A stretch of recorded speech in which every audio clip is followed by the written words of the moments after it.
Pois bem, irmãos, nós vamos ver hoje o livro de Malaquias, um desses livros curtos, que às vezes a gente não sabe o que falar. E no caso dos profetas menores, ainda tem um agravante. Muitos deles estão falando dos mesmos assuntos, porque eles são contemporâneos da mesma situação, e porque também eles estão com foco específico numa situação do povo de Israel. E então, às vezes as mensagens se repetem, às vezes os temas se repetem. Mas o livro de Malaquias é um daqueles profetas que é muito conhecido por uma única passagem, e vocês sabem qual é. Né? O dízimo. Malaquias 3:10. Que eu já disse para vocês que tem não é todo mundo que concorda comigo sobre esse ponto. Certo, irmãos? Mas existe um porém nessa questão do Malaquias 3:10, que assim, tem muita gente que não concorda e tem muita gente que concorda.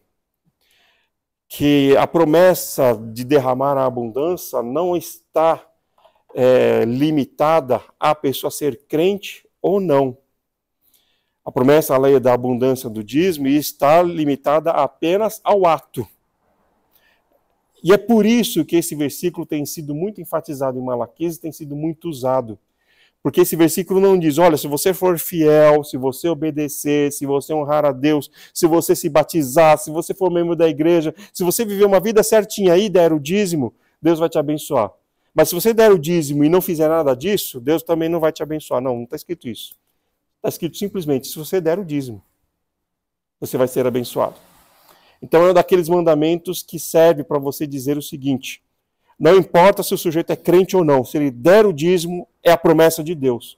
E Deus não é fiel para cumprir sua promessa, então ele vai abençoar. Não importa se o sujeito é o pior assassino do mundo, e não importa de que igreja ou de que religião ele seja. Se ele der o dízimo, ele vai ser abençoado. E tem muita gente que se aproveita disso. Nós temos visto já há muitas décadas aqui no Brasil o pessoal se aproveitando dessa pregação para encher as igrejas prometendo bênçãos. Mas de fato é verdade. O texto ali não está limitando a bênção de Deus ao fato da pessoa ser crente ou não, da pessoa ser cristã ou não. A única regra ali é realmente dar o dízimo. Mas a questão é que também não é o versículo mais importante de Malaquias. Tem muitas outras coisas mais importantes ali. E nós também temos o contra-argumento de que a mensagem de Malaquias é tão específica, mas tão específica, que talvez servisse só para o povo de Israel. Porém, nós vamos encontrar também no livro de Malaquias uma mensagem tão geral, mas tão geral, que ela serve para os nossos dias, e é por causa disso que ele é o último livro do Antigo Testamento. Quando lá no cânon resolveram juntar tudo, e nos vários concílios da igreja cristã, dos pais da igreja, em que discutiram quais livros entrariam, em que ordem entrariam, alguém decidiu colocar Malaquias como o último, por causa da mensagem dele. Mas vamos ver lá, já estou me adiantando ao negócio, porque Malaquias já é um livro bem conhecido. Quem era Malaquias e onde ele atuou? Bom, não fala de onde ele veio, de onde ele era, quem eram os pais. Mas fala o nome dele. O nome dele significa meu mensageiro ou meu missionário. E eu tenho enfatizado aqui sempre que existe um problema do nome no hebraico, que a gente nunca sabe se é um título, se é um apelido, se é um nome pessoal mesmo. Porque Malaquias significa meu mensageiro. E mensageiro no sentido não de um mensageiro que vai só entregar a mensagem e acabou. Não, ele é um mensageiro profissional. Ele é um missionário. Porque existe uma outra palavra para mensageiro, que é anjo. Malaquias não é chamado de anjo. O nome dele é aquele mensageiro que tem por profissão ser o mensageiro, e não alguém que em algum momento recebeu a incumbência de dar uma mensagem. Como se eu dissesse para o irmão Vanderlei, faz um favor para mim, chama lá o pastor Wilson. Neste momento ele é meu anjo. Malaquias não, Malaquias é alguém que tem a profissão de ser mensageiro. Então tem um problema, a gente não sabe se é o nome próprio dele, ou se é um apelido que ele tinha, ou um título que ele tinha por causa da profissão dele. Ele não é um sacerdote, não diz o que ele é. Então, possivelmente, ele tinha, de fato, um chamado para ser missionário, para ser esse mensageiro, ele vivia disso. Agora, a questão é que os pais da igreja trataram a autoria de Malaquias como sendo de uma pessoa com um nome próprio. Então, para eles, Malaquias era uma pessoa, tinha esse nome, e é ele que escreveu o livro. Né? Porque tem aquele problema de repente, se é um título, se é um apelido, pode ser alguém que disse e outras pessoas que compilaram, e aí Malaquias seria o nome do livro, porque seria mais ou menos como aquele livro desse pessoal que bate de porta em porta, A Sentinela. É o nome do livro, não é uma pessoa só.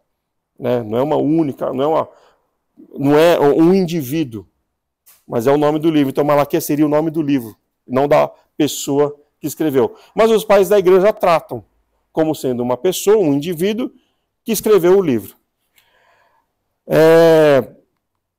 Malaquias é contemporâneo de Neemias, ou seja, uma boa parte do conteúdo da mensagem de Neemias diz respeito ao contexto que nós vimos no livro de Neemias, e por causa disso, a atuação dele é situada por volta do ano 432. O ano 432 é mais ou menos depois de... Vai dar aí mais ou menos 70 anos depois que o povo já tinha voltado na primeira leva com Zorobabel. Já tinha vindo Zorobabel, já tinha vindo Esdras já estava velho, Neemias se torna o governador, passa bastante tempo lá. 432 é o ano em que ele vai para a Pérsia prestar um relatório. E aí ele fica um ano lá na Pérsia, quando ele volta tem toda aquela confusão lá, com Tobias morando dentro do templo. Né? Então é mais ou menos por volta desse 432 a.C. que é situado o livro de Malaquias. Alguns críticos acadêmicos atuais colocam Joel como o último profeta do Antigo Testamento, porque como nós vimos no livro de Joel, ele não fala especificamente da situação do povo, então não dá para encaixar a pregação de Joel num contexto histórico do povo de Israel. Mas a gente sabe que era para o povo de Israel, a pregação de Joel. Só que a pregação de Joel está mostrando um futuro que até para nós ainda está distante, que é o da vinda, da segunda volta de Jesus. Então alguns críticos colocam Joel como o último profeta por causa do teor da mensagem. Mas as tradições judaicas e os próprios pais da igreja afirmavam que era Malaquias o último do Antigo Testamento. E por isso, nos concílios que se seguiram após os primeiros séculos da igreja, Malaquias sempre foi posto nas discussões do cânon como o último livro do Antigo Testamento. Okay? Mas isso não é consenso. Nunca foi. E, de certa forma, também não é importante para o nosso estudo, não é importante também, não vai mudar nenhum dos princípios bíblicos, não vai mudar nenhum dos mandamentos de Deus, se ele é o último ou não. O contexto, então, do livro de Malaquias. Já haviam passado cerca de 100 anos desde a volta do povo para a Palestina. A primeira leva vai em 537 a.C. Então, cerca de 100 anos já, desde que eles haviam voltado. Muita coisa aconteceu. O muro já estava consertado, o templo já estava construído, as casas das pessoas já estavam reconstruídas, Jerusalém já estava vivendo uma certa rotina, já estava estabelecida como uma província persa, né? Porque todo o problema lá no começo do livro de Esdras e Neemias é que quando eles voltam para a Palestina, não existe uma província ali. É tudo ruína, é tudo abandonado. Existem províncias em volta. Né? A Samaria com Sambalate, Tobias, a Gesem, o Arábio, todos aqueles nomes que nós vimos ali. E esse povo em volta não queria que aquela região fosse reconstruída. Mas, agora, no contexto de Malaquias, já está construído, já oficialmente, já estabelecido, está uma província que paga imposto ao Império Persa. E, se nada mudou da história de Neemias, as províncias em volta estão pagando imposto para ela. Né? Lembram que lá no livro de Neemias, os inimigos mandam uma carta para o imperador persa, questionando. O imperador persa manda uma resposta, dizendo, olha, é verdade, não era mesmo para eles construírem, era sim para eles construírem, tem um decreto dos medos e persas, e mais, vocês ainda vão ser obrigados a pagar uma parte do imposto que vocês recebem para eles, para que eles possam reconstruir a cidade. Então, se nada mudou, ou se aquela lei estava vinculada apenas à reconstrução do templo e do muro, se nada mudou, eles ainda estão pagando imposto para os judeus. Acontece que, após o 432 a.C., começa a derrocada do Império Persa. Esses 100 anos que eles passam ali reconstruindo a Palestina, está tendo guerra entre os persas e os gregos. Tudo aquilo que a gente vê nos filmes, aí, 300 de Esparta, os tebanos, enfim, toda essa história aí está acontecendo nesse período. A questão é que naquele período da rainha Ester, em que o rei da Pérsia, o Assuero, perdeu a batalha e precisava fazer aquele banquete para angariar fundos e ganhar a confiança dos nobres para reconstruir o exército, para novamente tentar invadir a Grécia, aquela derrota ali é que parou o ímpeto persa. Se não fosse aquela derrota naquela época, os persas teriam dominado a Grécia. Mas a partir dali, a partir da história de Ester, os persas estão sempre tentando e não estão mais conseguindo, porque aquela derrota ali uniu os gregos. E a questão é que a união dos gregos, por causa da destruição de Atenas, naquela época lá de Ester, fez com que começasse a surgir no Ocidente o Império Macedônico. A Macedônia não é a Grécia, e o Império Macedônico com Filipe invadiu a Grécia. Eles estavam enfraquecidos também por causa das constantes batalhas contra o Império Persa. Os macedônicos invadiram, tinham uma língua parecida com o grego, uniram os gregos sobre uma única bandeira, e aí vem a história de Alexandre o Grande. Então, nesse período de 432 a.C., a política e a administração do Império Persa a política está estagnada, o império está estagnado e está uma confusão. Porque começa a ter uma sucessão de reis que não são reis, não é por causa da hereditariedade. Não são filhos dos reis que assumem. Começa a ter tomada de poder e começa a ter também um revezamento de dinastias. Primeiro eram os persas, depois entrou um imperador medo, depois voltou o imperador persa, aí mudou a família que assumiu o poder.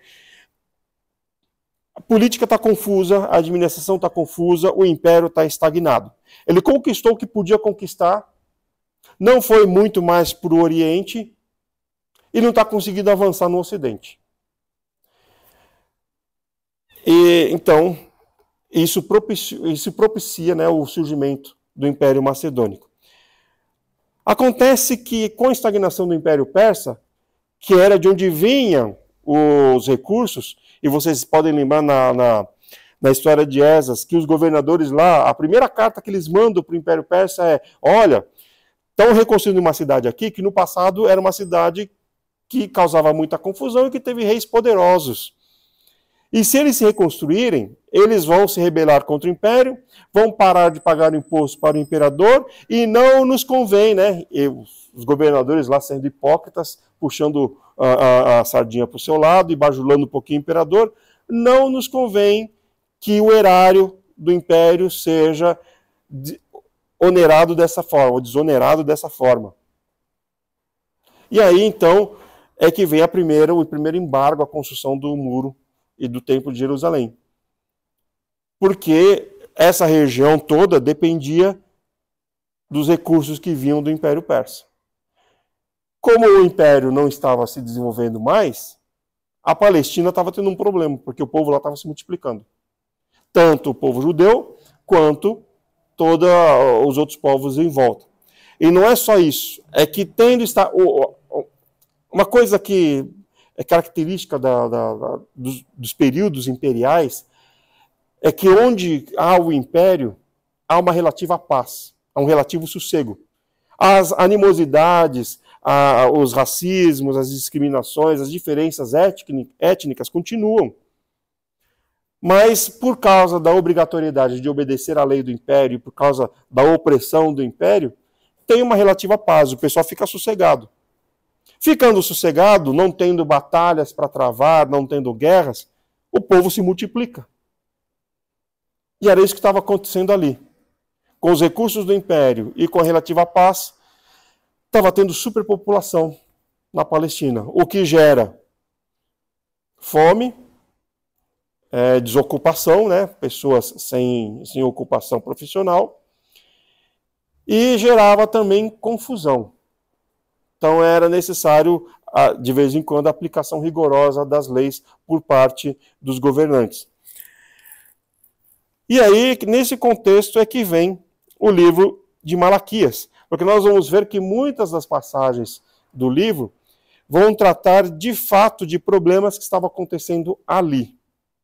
Principalmente esse sossego do povo. Sabe aquela questão de que quando o sujeito está com dificuldade, ele corre para a igreja para orar, para pedir ajuda, e aí ele se consagra, e aí ele pede perdão dos pecados, mas assim que a oração é atendida, assim que o problema é resolvido, ele já começa a relaxar na igreja, já começa a relaxar na leitura. Era isso que estava acontecendo com o povo de Israel. Essa falsa paz e prosperidade e o crescimento do povo, a falta de oposição clara ao povo, estava fazendo com que o povo de Israel começasse a se acomodar na sua vidinha cotidiana. E por isso, Malaquias escreve o livro. Então vamos lá. Eu vou passar por cima do conteúdo e dar algumas pontuadas em coisas mais claras e específicas. No capítulo 1, de 1 a 5, Deus começa com a mensagem reafirmando o seu amor e a sua lealdade para com o povo de Israel. Quem lê os primeiros versículos começa a achar que o livro parece muito com as cartas de Paulo. Porque ele começa a dar glória a Deus, ele começa a louvar a Deus, ele começa em algumas cartas, elogiar o povo da igreja para o qual ele está mandando a carta. Malaquias começa assim, Deus reafirmando o seu amor e sua lealdade. Você lê ali e você fala, opa, até aqui está tranquilo. Mas ele passa para o versículo 6, e do versículo 6 a 14, Deus desce o chicote no povo. E tem a ver com o amor e a lealdade que ele reafirmou para com o povo. Porque ele, Deus, amava o povo e era leal. Mas o povo não era. Ele fala, em primeiro lugar, de ofertas e sacrifícios sem devoção que afrontam a Deus. Bem parecido com o que nós vimos, né? Tanto no Zacarias quanto no profeta anterior, principalmente no Obadias. Ofertas e sacrifícios sem devoção. Em outras palavras, o povo estava vivendo o seu dia a dia religioso, estava cultuando a Deus, estava fazendo sacrifícios de animais, mas eu falei nas aulas anteriores, o sacrifício de animal já era rejeitado por Deus desde o profeta Isaías, quando Deus diz que não iria mais aceitar aqueles sacrifícios porque aqueles sacrifícios não estavam tendo valor. O povo estava banalizando o sacrifício. O sacrifício era para causar terror, para causar choque na pessoa, para que a pessoa pensasse 1000 vezes antes de cometer o próximo pecado. E não é que ela cometia um pecadão, e aí ela tinha que ter aquele choque de realidade vendo o animal ser morto na frente dela. Se ela dissesse uma mentira, ela tinha que fazer o sacrifício. Acontece que por toda aquela malandragem que a gente vê no Novo Testamento, que já acontecia nessa época, o povo estava levando o sacrifício de qualquer jeito. Chegava lá, tinha corrupção no templo, o animal era puro, mas o sacerdote, para favorecer e para ganhar um dinheiro por fora, rejeitava aquele animal e mandava comprar um animal no templo, já com selo de aprovação do sacerdote, mas o animal comprado, que já era comprado, era vendido com déficit, que o sujeito trazia. Ele ia comprar o do templo com ágio. E o pior é que aquele animal do templo era o mesmo animal que tinha sido rejeitado de outra pessoa. Não é? E muita gente sabia disso. E muita gente compactuava com isso. Inclusive os sacerdotes, os levitas e muitos fariseus.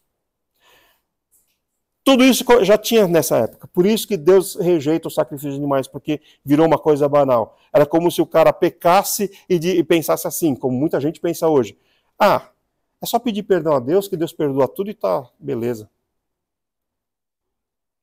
E aí, então, ofertas e sacrifícios que o pessoal trazia sem devoção. Traziam, e Deus até joga na cara deles, olha, quando vocês trazem animais com problemas físicos, doentes, roubados, para oferecer para mim, tenta oferecer para um juiz, para ver se ele vai aceitar. Eu lembro que antigamente, quando eu era um jovenzinho e ia liderar o grupo de louvor, muitas vezes eu fui com um chinelo que a gente tinha jogado bola com os embaixadores, depois tinha jogado bola com os jovens, aí tinha o culto de jovens ao sábado, eu ia lá com o pé arrebentado.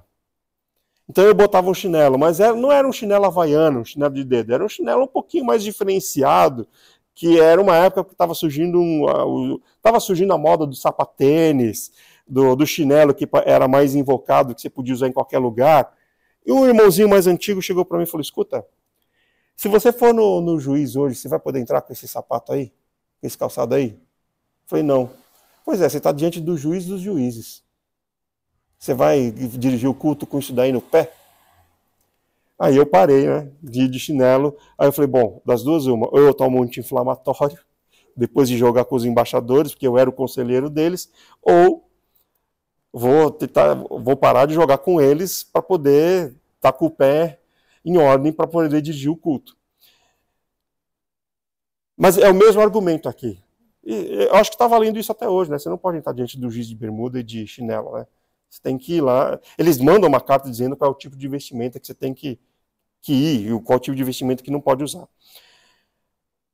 Então eles estavam fazendo isso com Deus, considerando Deus menor do que os juízes humanos, levando animais com problemas físicos, doentes, roubados, quer dizer, estavam fazendo de qualquer jeito o culto a Deus. Ainda que estivesse dentro das regras, estavam fazendo de qualquer jeito. Então, a indicação do versículo 6 ao 14 é de que o povo estava vivendo uma religião sem seriedade, uma religião sem devoção. Eu sempre falo o seguinte, frequência à igreja é importante. Participar do culto é importante. Reverência no culto é importante. Mas não adianta você fazer isso se você não fizer o seu devocional em casa também. São duas, você não pode substituir uma pela outra, são duas coisas que todo crente tem que fazer. O devocional em casa, e em casa são dois devocionais. O devocional particular e o devocional em família. E também tem que fazer o culto na igreja. Quer dizer, o povo estava vivendo essa religião sem seriedade. Estava fazendo de qualquer jeito, do jeito que dava na sua cabeça. E eu até imagino que estavam fazendo as coisas assim sem o devido temor e a devida reverência no culto. Ainda que você possa pensar, bom, não ter reverência no culto seria conversar alto, ficar bagunçando, deixar as crianças correr para lá e para cá, ficar conversando, não prestar atenção nas coisas. Certa vez eu fui numa igreja, irmãos, e eu já sentei lá no fundo porque eu era visitante. E lá na frente o pastor estava pregando e o grupo de louvor estava dirigindo. E se você olhasse lá para frente, parecia que o Espírito Santo estava sendo derramado na igreja. Mas eu que estava lá no fundo, estava vendo tudo. Era um tal de mulher conversando com mulher para lá, pessoal de um lado do banco fazendo sinal para o pessoal do outro lado. No meio do culto, uma jovenzinha, o celular tocou, ela atendeu, começou a conversar baixinho ali, aí ela levantou e saiu correndo como se fosse uma coisa urgente, mas daqui a pouco ela voltou de novo, aí daqui a pouco ela levantou atendendo o celular de novo. Não, peraí, se é verdade que o Espírito Santo está sendo derramado lá na frente, o que esse pessoal está fazendo aqui no fundo? Então só aquele pessoal na frente está com devoção, só aquele pessoal lá na frente é que está sentindo o Espírito Santo. Às vezes a gente pensa que não ter reverência é isso. Mas se você faz as coisas de maneira errada também, isso também é falta de reverência. Porque é como ele diz nos primeiros versículos. Para um juiz humano a gente não faria isso, com medo da voz de prisão. Por que a gente faz isso com Deus? Então aqui não é só a falta de reverência no sentido de ter um comportamento errado durante o culto, mas as práticas do culto também estavam erradas. As práticas referentes à liturgia do culto estavam erradas. Capítulo 2, do versículos 1 a 16, começa com críticas aos sacerdotes. Deus começa a criticar a liderança, porque tudo aquilo que estava acontecendo era culpa deles. Então, o que os sacerdotes deveriam fazer que não estavam fazendo? O texto aponta ao que eles não estavam fazendo. Eles deviam ter uma vida e as suas relações baseadas em Deus. Primeira parte do versículo 5. O sacerdote vivia para isso. Ele vivia para servir a Deus. Então ele devia ter a sua vida e as suas relações totalmente baseadas em Deus. Tudo que ele fizesse, tudo que ele pensasse, todo acordo de negócios ou qualquer coisa que ele fosse fazer com outras pessoas deveriam ser baseados no mandamento de Deus. Mas eles não faziam assim. E por isso o povo estava naquela total falta de reverência. Na segunda parte do versículo 5, ele fala que eles deveriam temer a Deus. Se a gente fizer a relação com o medo de levar uma coisa errada ou de ter um mau comportamento diante do juiz por medo da voz de prisão, é desse temor que Deus está falando aqui, né? Porque às vezes alguns vão falar, não, é só reverência, é só respeito. Não, ele está falando de temer mesmo, temer as consequências. Porque ele falou isso no primeiro capítulo. Eles deviam temer as consequências de Deus, o que mostra que muitos sacerdotes, líderes religiosos do povo, não tinham medo nenhum de Deus. E se não tinham medo nenhum de Deus, é porque, na verdade, não eram pessoas pias. Eram ímpios. Eram pessoas que não criam de fato em Deus. No versículo 6 ele fala que eles deviam manter a palavra de Deus no coração e nos lábios o tempo todo. Um alerta que o próprio salmista Davi nos fala no Salmo 119, de levar a palavra de Deus o tempo todo. De amar a palavra de Deus como você ama a si mesmo. Por quê? Porque manter a palavra de Deus no coração e nos lábios é aquilo que faz com que nós sejamos, de fato, testemunhas da palavra. É aquilo que mostra que nós, de fato, damos importância àquilo que Deus nos fala.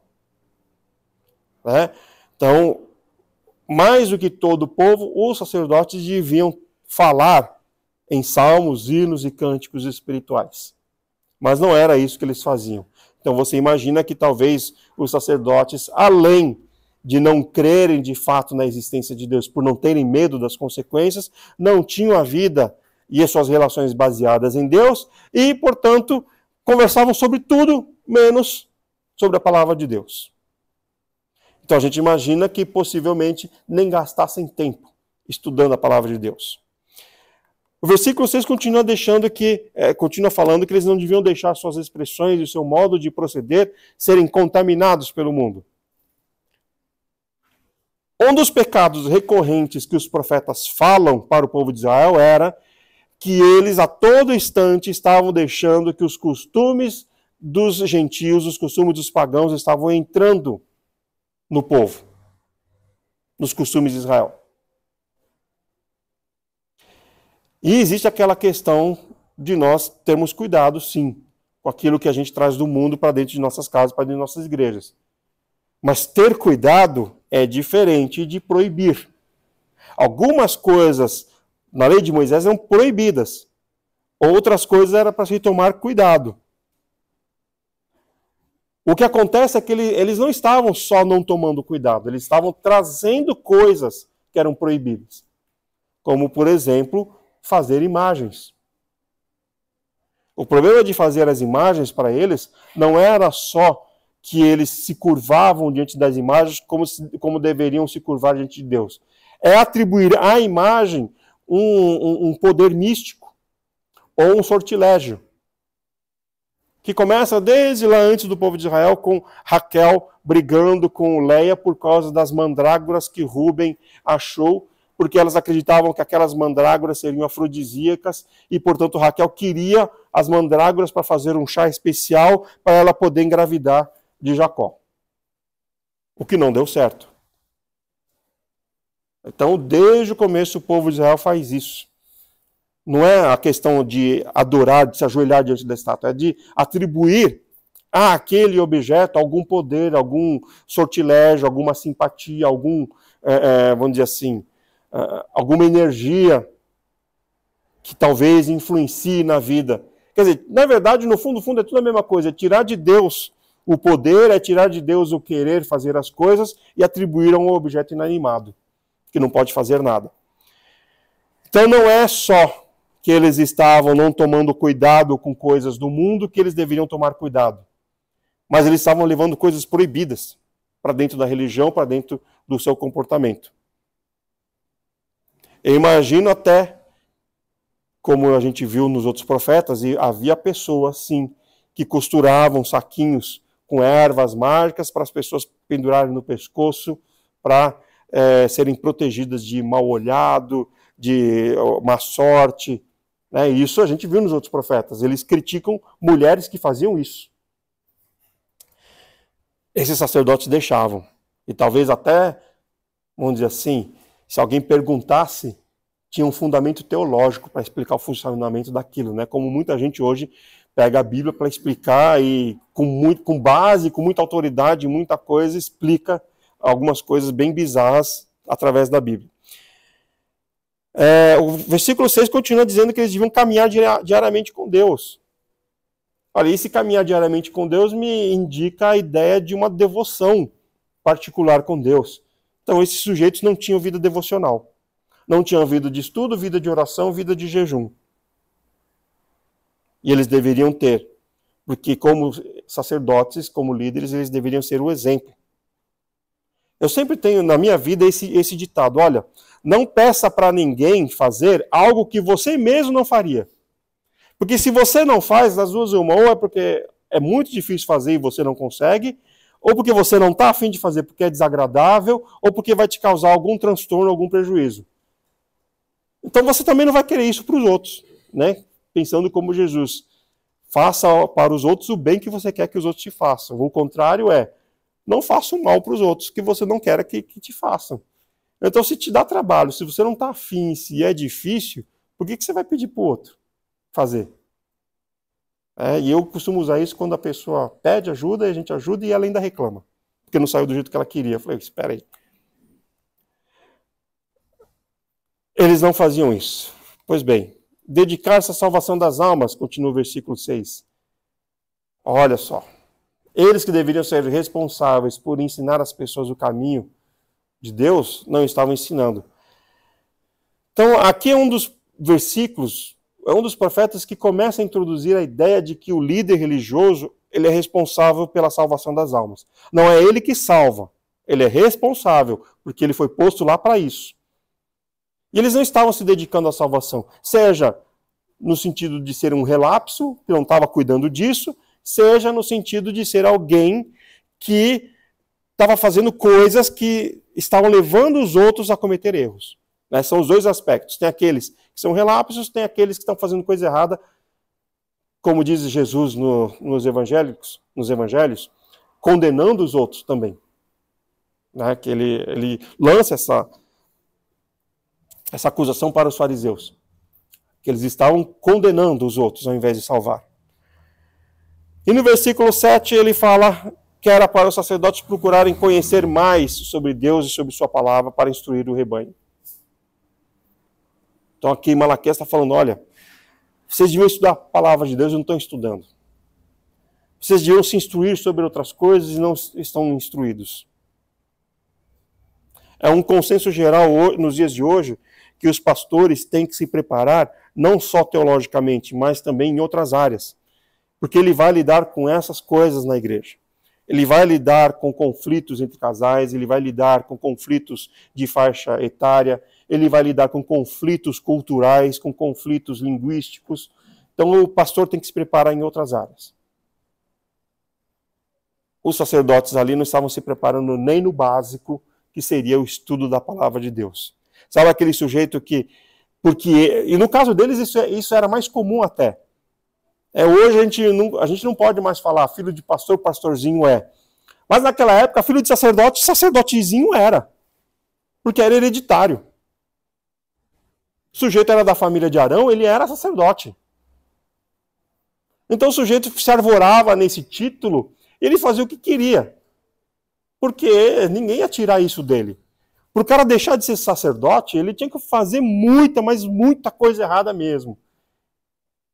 E a gente vê só 2 casos de pessoas que foram tiradas do sacerdócio. E uma delas foi tirada pelo próprio Deus, que amaldiçoou a família inteira dele, que foi o sacerdote Eli.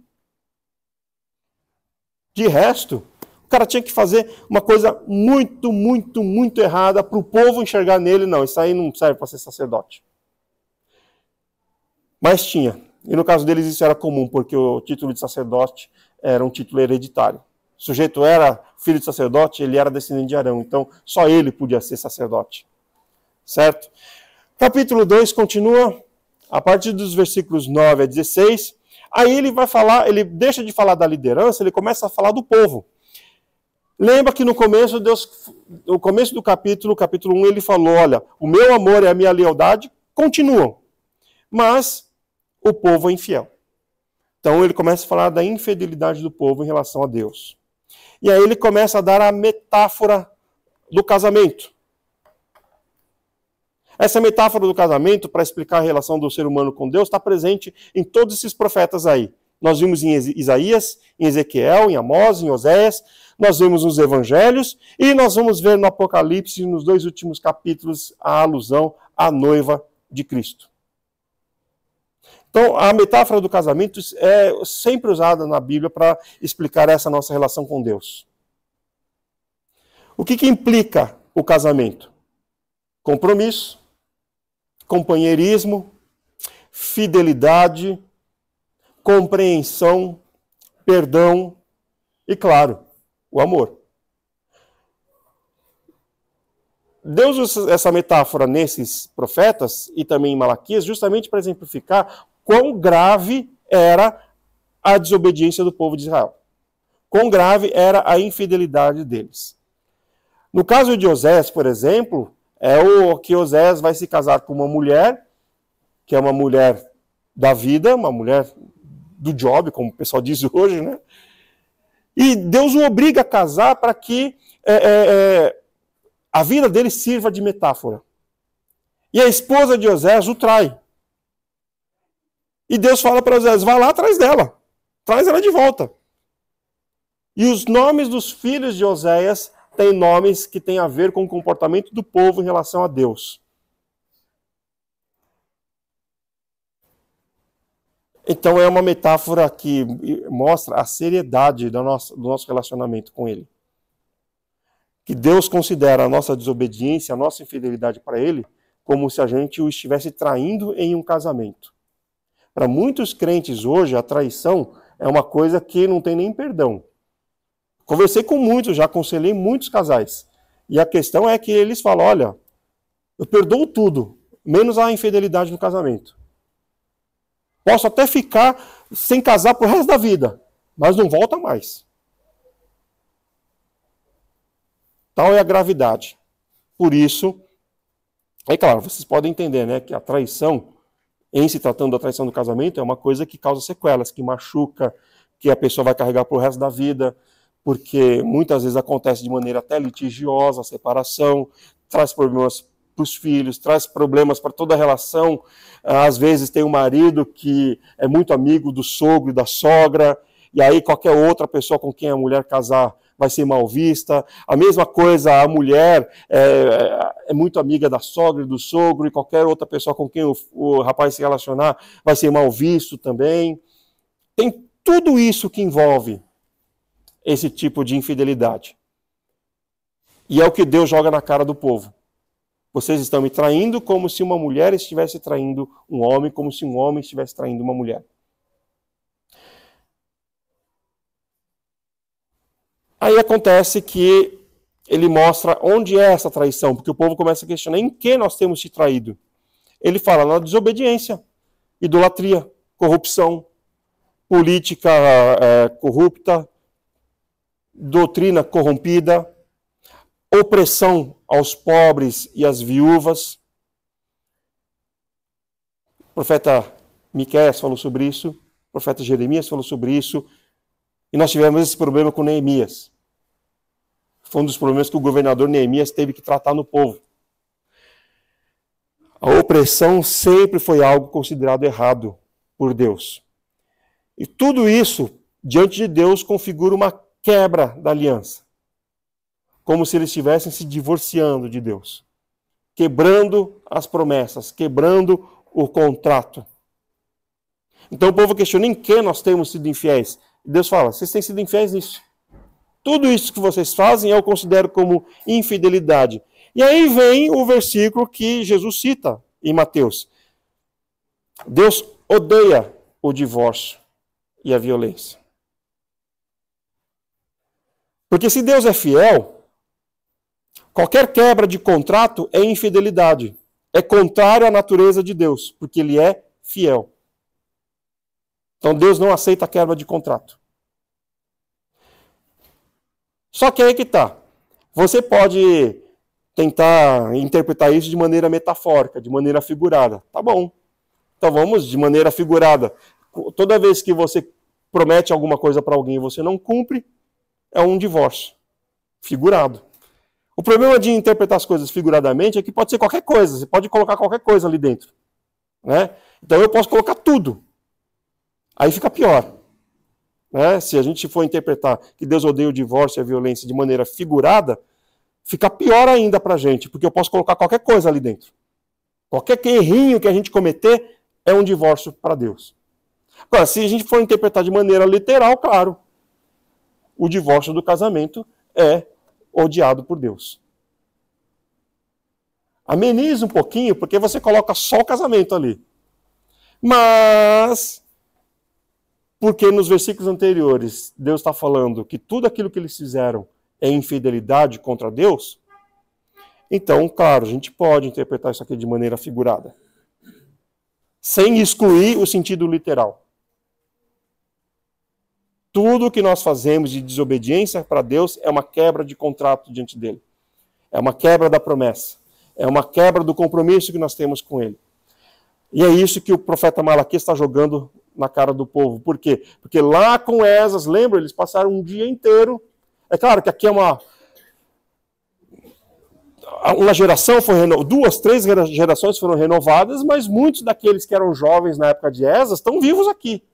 Né? Passaram mais ou menos 100 anos desde a primeira volta, mas lá com Esdras já tinha passado pelo menos uns 15 anos da primeira leva. Lá com Esdras eles passam um dia inteiro lendo a palavra de Deus e no final da leitura da lei de Moisés eles se comprometem a obedecer a Deus. Eles se comprometem a obedecer às leis de Moisés. E não estavam cumprindo. E o problema é que mesmo os mais velhos que estavam vivos lá, que já, a essa altura já teriam morrido, também teriam a obrigação de fazer com que suas próximas gerações cumprissem, né? Seus filhos, seus netos cumprissem aquilo. Então é provável que tenham falhado nisso. E aí vem o capítulo, a gente está indo para o final já, vem o capítulo 2, do 17 até o capítulo 3, versículo 5. Que aqui tem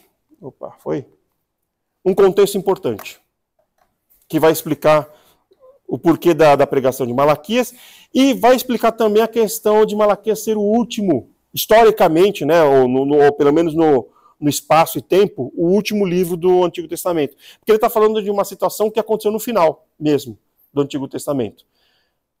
Todas as nações em volta estavam prosperando, estavam crescendo, tinham exército e estavam, vamos dizer assim, evoluindo como civilização. E esse era o período da queda do Império Persa e a ascensão dos gregos. Por causa da confusão política e por causa da confusão da administração do Império Persa, que estava mais preocupado em conquistar o Ocidente e já estava enfraquecido nas suas próprias regiões já conquistadas, muitas nações puderam começar a desenvolver uma identidade. Lembro que ali na Palestina não havia nações de fato, haviam províncias formadas por povos misturados que os assírios, antes do Império Persa, tinham levado para lá. E aí essas nações foram conquistadas pelo Império Babilônico, que fez a mesma coisa, misturou mais ainda, e depois foram conquistados pelo Império Persa, que aí veio gente de mais longe ainda para aquelas regiões, que é uma região importante, por causa do acesso ao mar. Era a rota de comércio. Rotas que se instituíram ali, algumas já existiam, outras se instituíram ali, e que cresceram com o advento do Império Grego e do Império Persa, do Império Romano. Então era uma região importante, por isso estava crescendo ali. Com o passar do tempo e o enfraquecimento do Império Persa, esses povos misturados se fundiram e começaram a formar novas nações. Aí sim, com uma língua própria, com uma identidade própria, com características físicas próprias. E os judeus não se misturavam com eles. Os judeus eram uma nação estranha ali. Porque todos em volta eram uma mistura de várias nações e todos estavam começando a evoluir como nação diante da fragilidade do Império Persa. Algumas até tentavam a sua independência. O povo de Israel ficou estagnado. Porque o fato deles se misturarem, as outras nações se misturarem, dava a elas, inclusive, mais liberdade de comércio, porque, por exemplo, o povo de Israel não podia criar porcos. Mas as nações em volta podiam. Então, onde havia escassez, às vezes, de carne de ovelha ou carne de vaca, que são animais mais difíceis de trabalhar, porque comem coisas específicas, as outras nações não passavam fome porque tinham porcos. Esse é só um aspecto econômico que fazia com que, em volta, eles começassem a crescer mais do que o povo de Israel. Eles tinham mais liberdade, eles tinham uma liberdade religiosa tremenda, tinham liberdade econômica tremenda, tinham liberdade política tremenda, e o povo de Israel não, o povo de Israel ficou fechadinho ali, estagnado. E aí, então, a questão é que, nesse período, nós estamos às portas da profecia de Daniel 8 e 11. Daniel 8 e 11 são aquelas profecias sobre a vinda dos novos impérios. Já havia passado o Império Babilônico, já estavam no final do Império Persa, está vindo aí o Império Grego. Então o povo está às portas dessa profecia. É um período de relativa confusão, porque vai mudar o governo do mundo, mas também é um período de bastante prosperidade, porque vai vir um reino melhor aí. Mas por causa desse contexto, começa a circular, e o versículo 17 do capítulo 2 mostra isso, começa a circular um pensamento entre o povo de Israel. Todos aqueles que praticam mal são abençoados pelo Senhor, e ele se agrada dos maus. Onde está o Deus do direito e da justiça? O povo começa a questionar Deus isso. Está todo mundo em nossa volta prosperando e crescendo, e só nós que não. Mas eles são ímpios, eles são pagãos, eles adoram animais, eles fazem sacrifícios de crianças, eles cometem torpezas no culto. Por que eles são abençoados e nós não? Eles começam a questionar isso para Deus, e aí começam a abandonar o culto a Jeová. Então o versículo 17 traz, eu peguei aí literalmente o texto, ele se questiona, olha, Deus se agrada dos maus, não se agrada dos bons. Se Deus para nós não serve. Alguns teólogos cristãos vão dizer que está aqui, nesse pensamento, a raiz de um pensamento muito popular há algum tempo atrás, de que o Deus do Antigo Testamento é diferente do Deus do Novo Testamento. O Deus do Antigo Testamento era um Deus mau, cruel, rígido, e o Deus do Novo Testamento é um Deus de amor e de bondade. Está na raiz desse pensamento aqui, que o povo começa a questionar. Está todo mundo em volta prosperando e nós não. Cadê a justiça nisso? Deus não é justo? Por que isso está acontecendo? E aí Deus manda uma resposta para eles. Opa! Que ele vai começar uma purificação, primeiro dos líderes e depois do povo. E vai julgar o povo pelos seguintes pecados. E aí ele faz uma lista, uma das muitas listas de pecados que tem na Bíblia. Pecado de feitiçaria. Opa, pera aí. Estava tendo culto, eles estavam adorando a Jeová, mas tinha feitiçaria no meio deles? Tinha. Nós vimos lá, do profeta Amós, do profeta Oséias, eles criticando as mulheres que faziam lá os cordõezinhos com saquinhos de ervas para afastar a má sorte. E não tinha só isso, tinha outras coisas também. Eles cometiam o pecado de adultério. Aí sim, falando do adultério no casamento. Eles cometiam o pecado da mentira. Seja mentira cotidiana, um tentando enganar o outro, seja mentira na religião, enganando coisas erradas para manipular o povo. Eles cometiam também o pecado da falsidade, que é um dos 10 mandamentos, não dirás falso testemunho. Eles estavam cometendo. Eles também, aqueles que tinham trabalhadores, estavam explorando os trabalhadores. Tem muita gente que critica a Bíblia por não falar sobre certas coisas, mas é porque não leu a Bíblia de fato. A Bíblia sempre foi contra explorar o trabalho do outro. A Bíblia sempre foi contra o ágio, sempre foi contra a opressão dos ricos sobre as outras classes. Aliás, a Bíblia é até contra as classes. Mas as pessoas que não leem falam que a Bíblia não fala sobre nada disso. Está aí, em Malaquias, um dos pecados que o povo estava cometendo e pelo qual o povo seria julgado é que eles estavam, quem tinha trabalhador estava explorando o seu trabalhador. Eles estavam oprimindo pobres e viúvas. Uma preocupação social da Bíblia, e eu não sou socialista e nem sou comunista, mas eu tenho que reconhecer isso. A Bíblia tem preocupação social, sim. O problema é que a gente esquece. Então ele está falando, olha, vocês oprimiram pobres e viúvas, vocês iam estar cuidando deles. Isso aconteceu também com Neemias e com Esdras. Esse era um problema do povo naquela época.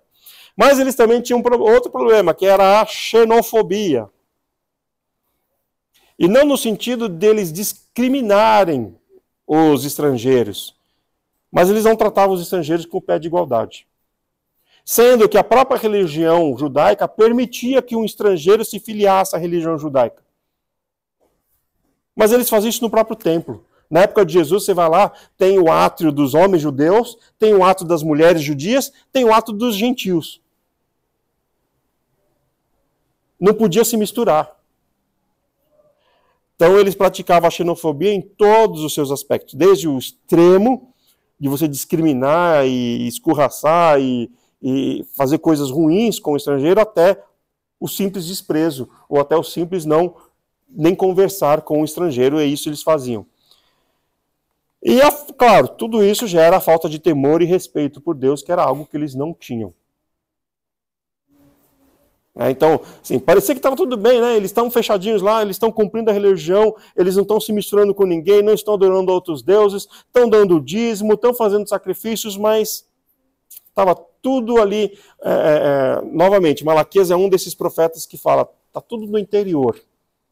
O interior da pessoa está fora, está desligado de Deus. Deus não está morando no coração daquela pessoa. E por isso é um culto totalmente sem devoção. Mas ele continua. Aí sim vai entrar aquele grande texto que a gente conhece. O outro pecado é que eles se apropriavam do que era de Deus. E eles questionam, onde nós temos nos apropriado do que é de Deus? Onde nós temos roubado ao Senhor? Ele começa falando do roubo financeiro.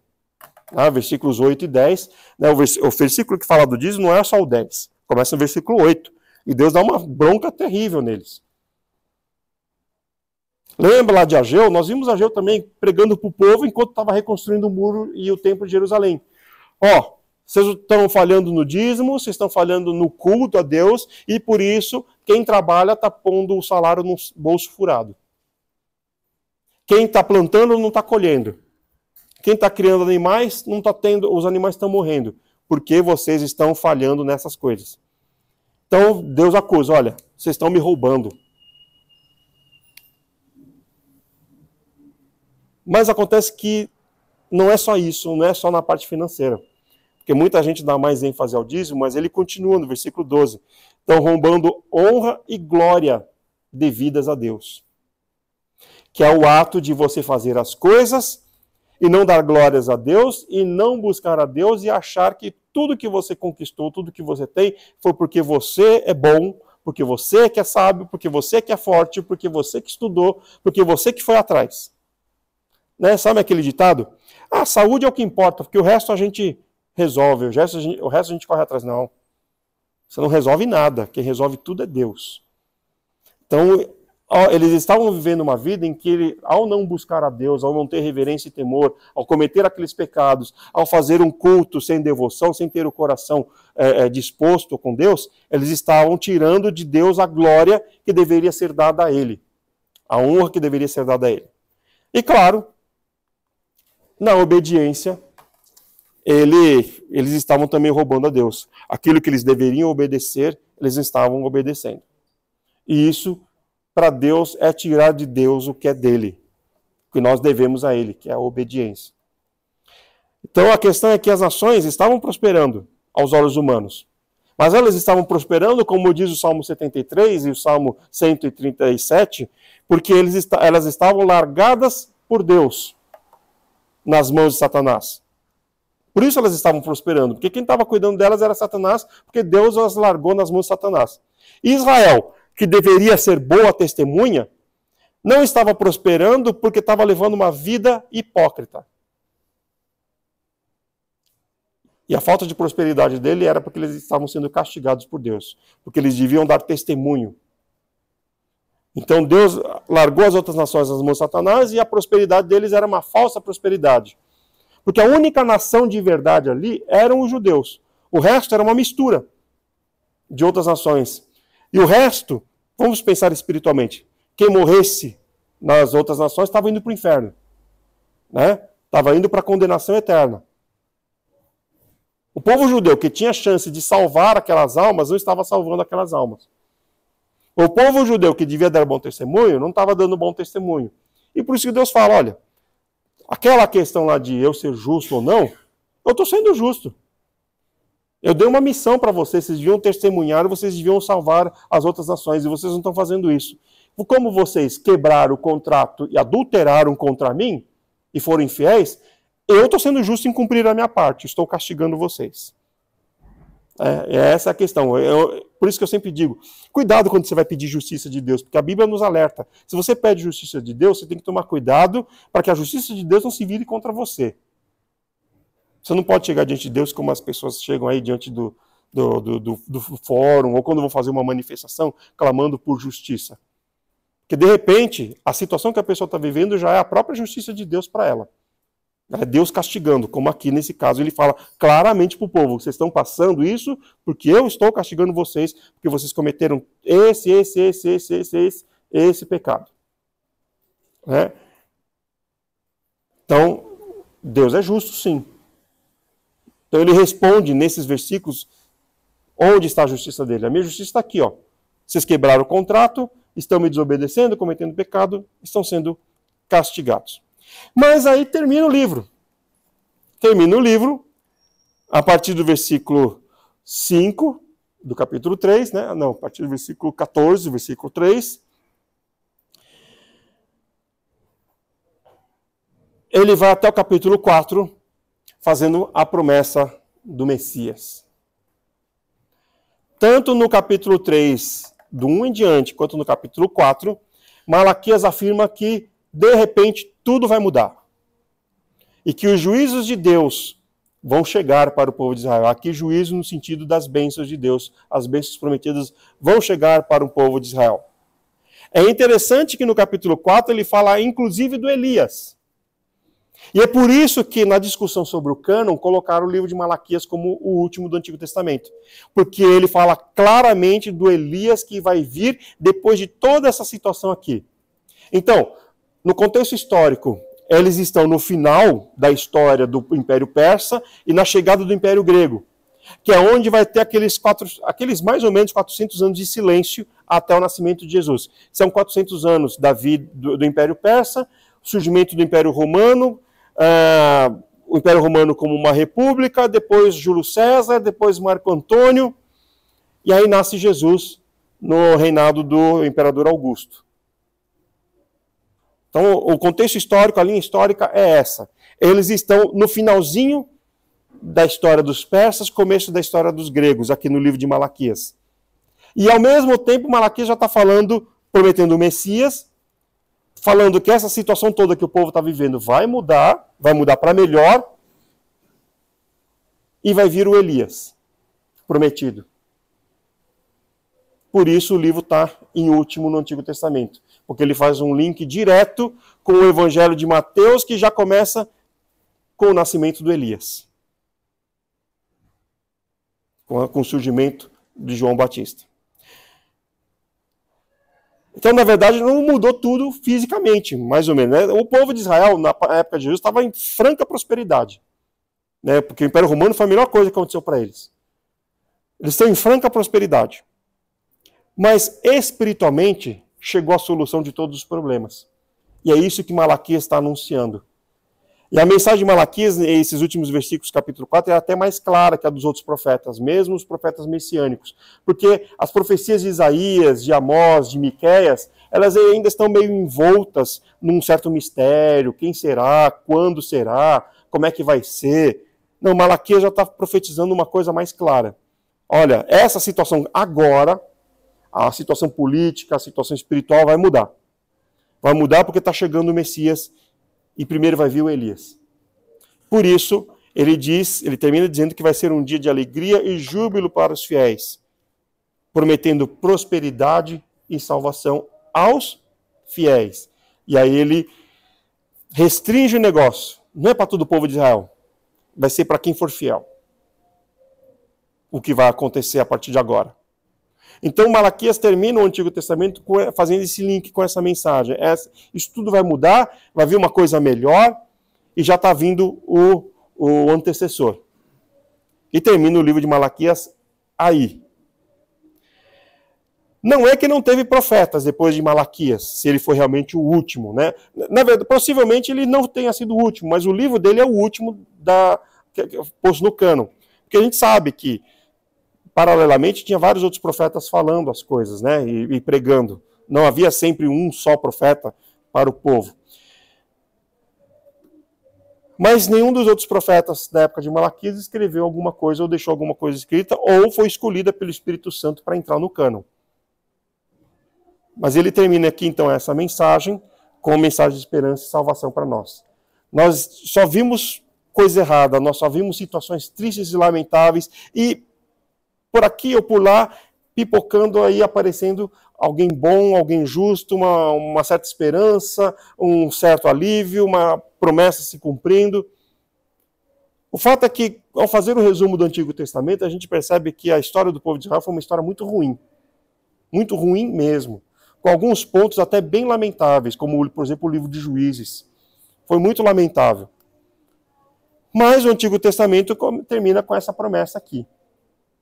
Tudo o que aconteceu para trás é apenas um reflexo do que tem que acontecer aqui para frente. Tudo que Deus prometeu para trás vai se cumprir. Essa profecia então de Malaquias já se cumpriu, né? Mas nós vimos ainda que tem as profecias de Daniel, as profecias de Amós, as profecias de Ezequiel, que são para um futuro para nós ainda.